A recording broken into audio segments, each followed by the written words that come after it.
হাদিসের মধ্যে আসছে গুনাহগারদের জাহান্নামীদের কাতারের মধ্য থেকে জান্নাতীরা জান্নাত থেকে রওনা করবে। অমনি জাহান্নামী কাতারের থেকে বলবে, আব্দুল্লাহ ভাই তুমি কি চেনো না? তুমি কোথায় যাও? বলে আমি তো জান্নাতে যাই। তুমি কি আমাকে চেনো না? তোমার আব্দুর রহিম ভাই আমি, তুমি আমাকে চেনো না? আমি তোমার সাথে নামাজ পড়তাম, রোজা রাখতাম, আমি তোমার সাথে কত কথাবার্তা বলতাম, তোমার জন্য কত সাহায্য করতাম। ওই যে পাশের বাড়ির আমি, তুমি কি আমাকে চেনো না? বলে হ্যাঁ আব্দুল্লাহ ভাই আমি তো তোমাকে চিনছি। বলে আমি তো জাহান্নামের কিনারায় দাঁড়ায় গেছি, জাহান্নামের কাতারে দাঁড়ায় গেছি। অমনি জান্নাতি আব্দুল্লাহ আব্দুর রহমানের হাত খারাপ খাপ করিয়া ধরিয়া আল্লাহর কাছে নিয়ে বলবে, আল্লাহ আমার এই ভাইকে জান্নাতে না নিলে আমি জান্নাতে যাব না। এরকম মুমিন মুত্তাকিন জান্নাতীরা জাহান্নামীদের সুপারিশ করিয়া জান্নাতে নিয়ে যাবে।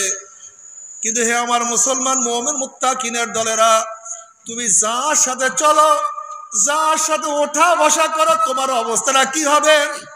নবী আলাইহিস সালাতু ওয়াস সালাম ফরমান, আল মারউ মা মান আহাব্বা ওয়া লাহু মাকতাসাবা। দুনিয়াতে যে যাকে নেতা মানবে, যে যাকে মোহাব্বত করবে, কিয়ামতের ময়দানে সে তার সাথী হয়ে যাবে। তুমি কি দেখো না গাঁজাখোররা সবসময় একসাথে চলাফেরা করে? তুমি কি দেখো না চোররা সবসময় একই সাথে চলাফেরা করে? তুমি কি দেখো না মদখোররা সবসময় একই জায়গায় একত্রিত হয়ে আড্ডা মারে? আবার তুমি কি দেখো নাই নামাজিরা নামাজের সময় সব সময় একসাথে জমা হয়ে যায়? যেরকম দুনিয়ার মধ্যে প্রত্যেক আদর্শ, প্রত্যেক নীতির মানুষগুলি একই সাথে চলাফেরা করে, ঠিক কিয়ামতের ময়দানে অবস্থান এরকম হবে। যে যে আদর্শের, যে যে চরিত্রের, সেই চরিত্রের মানুষের সাথে তাদের কিয়ামত হয়ে যাবে। আর যারা নামাজি আল্লাহওয়ালা রোজাদারদের সাথে সম্পর্ক রাখবে, কিয়ামতের ময়দানে মুমিনদের সাথে তারা জান্নাতে চলে যাবে। আল্লাহ কবুল করিয়া নাও। এ আমার যুবক বাবারা অনুরোধ করছে, খবরদার খবরদার সম্পর্ক রাখো এমন ব্যক্তিদের সম্পর্ক রাখো যাদের সাথে সম্পর্ক রাখলে দুনিয়াতেও কামিয়াবি হয়ে যাবা, আখিরাতেও কামিয়াব হয়ে যাবা। যদি এরকম মানুষদের সাথে সম্পর্ক রাখতে পারো, দুনিয়াও লাভ, আখিরাতেও লাভ। আল্লাহ তুমি আমাদের সবাইকে কবুল করিয়া নাও। আর জান্নাতি মানুষ জান্নাতে গিয়ে আনন্দ ফুর্তির মধ্যে লিপ্ত হয়ে যাবে। আল্লাহর তরফ থেকে সালামুন কাওলাম মির রাব্বির রহিম। শুধু শান্তি আর শান্তি, অশান্তি কি জিনিস আর কোনো দিন দেখা লাগবে না। কিন্তু খোদা না খাস্তা, খোদা না খাস্তা, খোদা না খাস্তা, যদি জাহান্নামীদের সাথে একত্রিত হয়ে যাও, এ আমার যুবক বাবারা, মুরব্বী বাবারা, পর্দার মা বোনেরা, হাত পার মধ্যে জাহান্নামের শিকার লাগিয়া যায়। জাহান্নামের শিকার লাগাইয়া টানা শুরু করবে।